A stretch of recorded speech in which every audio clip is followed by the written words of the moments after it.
Hello guys, so for today's video, we will going to discuss some parts of our validation exam in our subject, which is macroeconomics. So for these parts of our activity, we will going to share our own insight in the most effective way or strategy to let the world know about the topics that we are discussing for in our validation exam.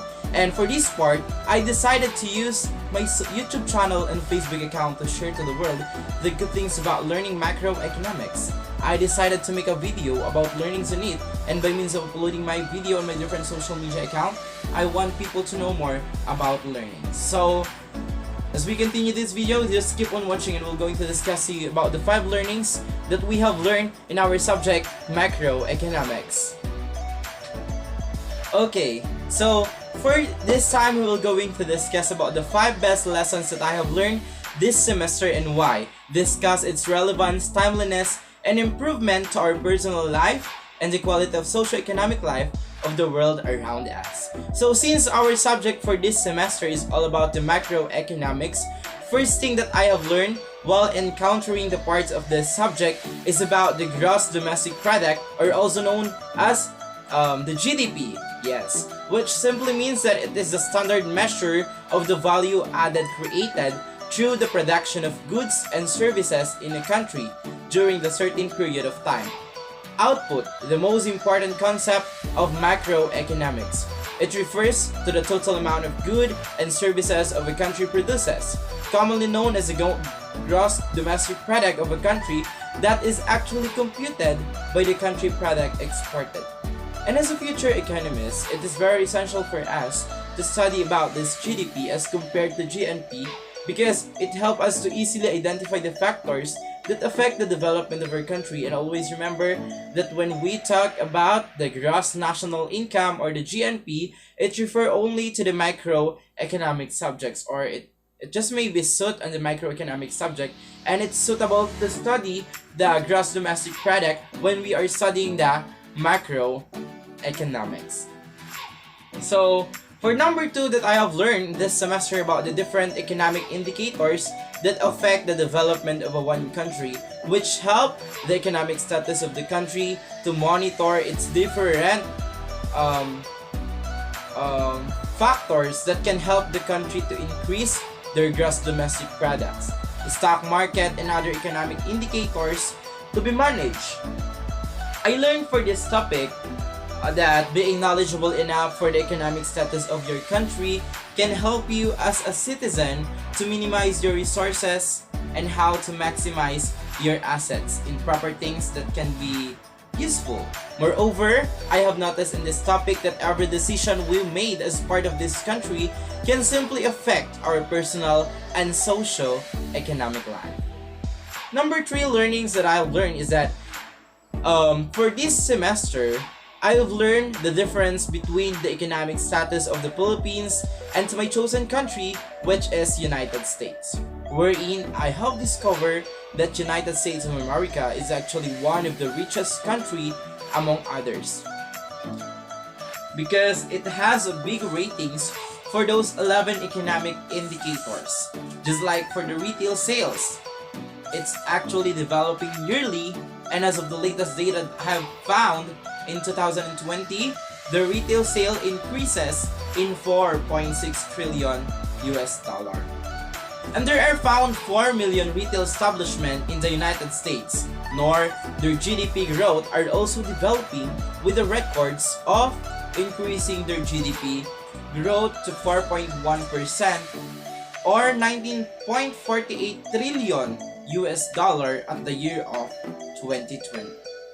And they're recognized also as rank 1 for their gross domestic product among high-income OECD way back 1970.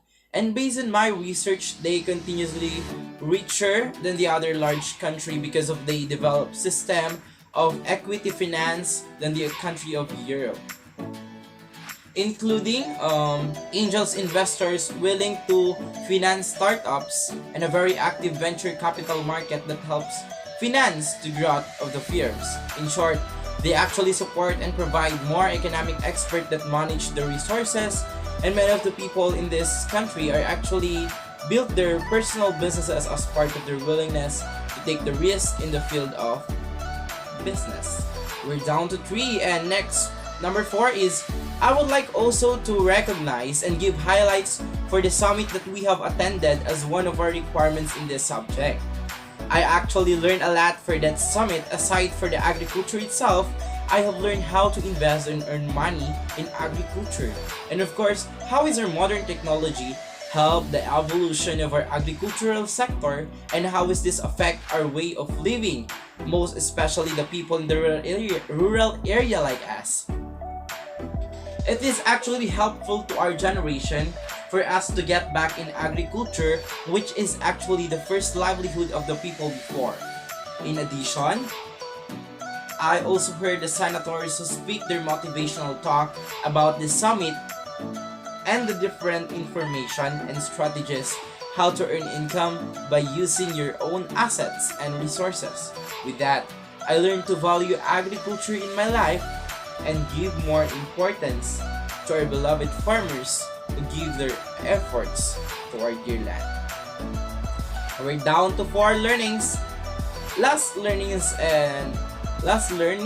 that I have learned from our class this semester is the 17 SDG goals, or the Sustainable Development Goals, which become one of the most hot issue now in our society, that our government want us to help by implementing it through ourselves. It is a vision for improved and more equitable trade, as well as coordinated investment initiatives to promote sustainable development across borders.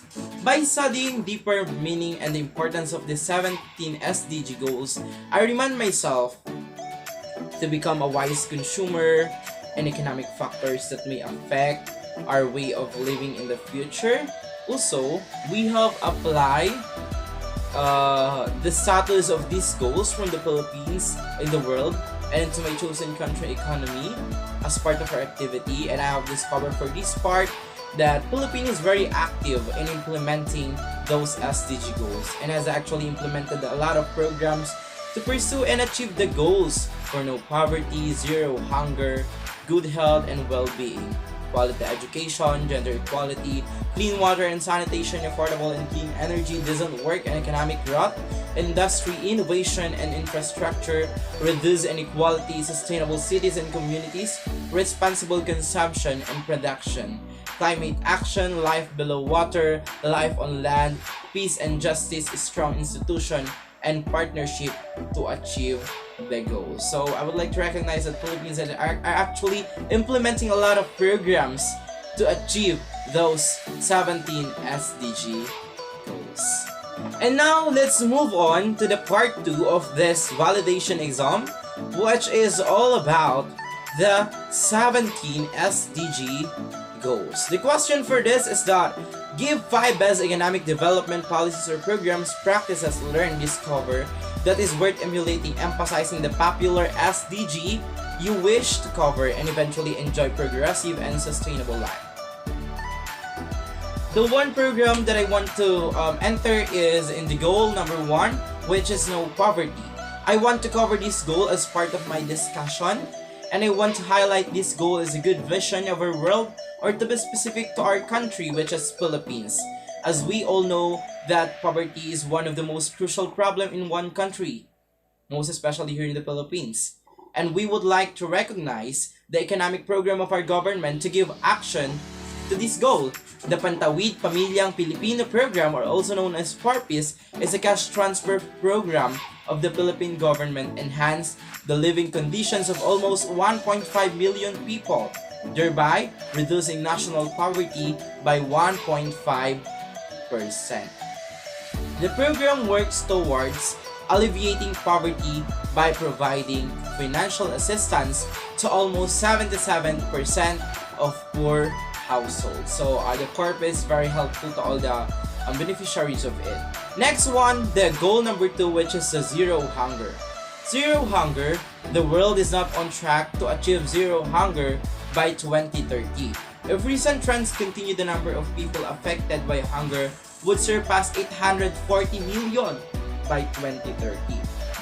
This goal is also an essential most especially to our country, which will help poor people, the homeless, and the abandoned children. This goal can help people to achieve good health and healthy way of living, more efficient and productive to do things for their everyday lives. And I would like to recognize the program here in the Philippines to give action to this goal, the Lahat Kasali, Lahat Kasalo, with the support of the 70 private sector with the Pilipinas Kontra Gutom in our campaign against hunger. They said, we should be all in, all out. Anyone who can pitch on should help. And those who can help should go all out. Nice one, Philippines. The goal number 3, which is the good health and well-being. Good health and well-being, which ensure healthy lives and promote well-being for all at all ages. It is one of the goals that I want to recognize, which is also one of the very important goal in the Sustainable Development Goals that we may take to our own self, because our health is the most important than anything. The targets for this goal 3 is actually to strengthen the prevention and treatment of substance abuse, including narcotic drug and harmful use of alcohol. By 2020, halve the number of global deaths and injuries from road traffics and accident, and some of the programs from our departments of health to give action to this goal is the National AIDS Born. So our program here in the Philippines to give action for this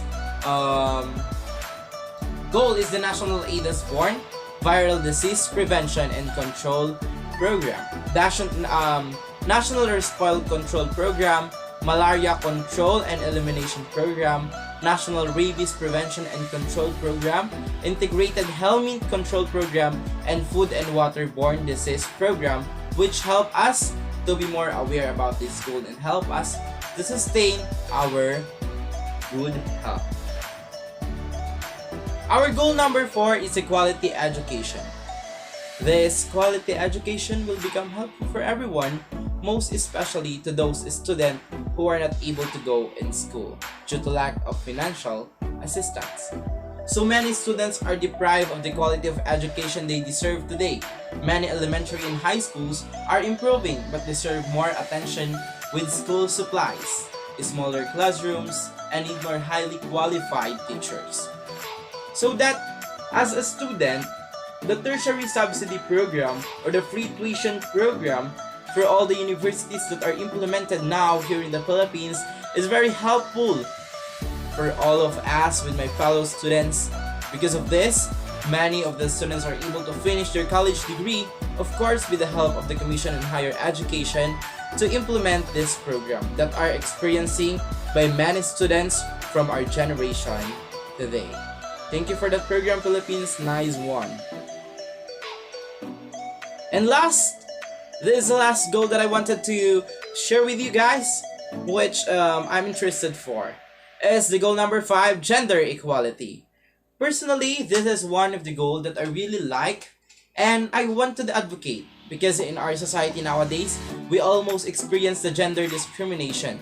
Male and female employees holding the same position but receive different pay, even when other factors such as experience, education level, and etc. And the programs that I want to recognize for this goal is the Gender and Development Goal, or also known as the GAD, GAD, which defined is a development perspective and process that is participatory and empowering, equitable, sustainable, free from violence, respectful of human rights, supportive of self-determination, and actualization of human potential. So, guys, I am very blessed for having that all learnings in my class macroeconomics. So I encourage you guys to please study about this subject, and you will learn a lot, not only about the economic status of your country, economic status of the other country, but you can apply it in yourself.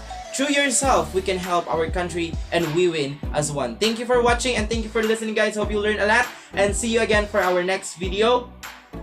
Bye!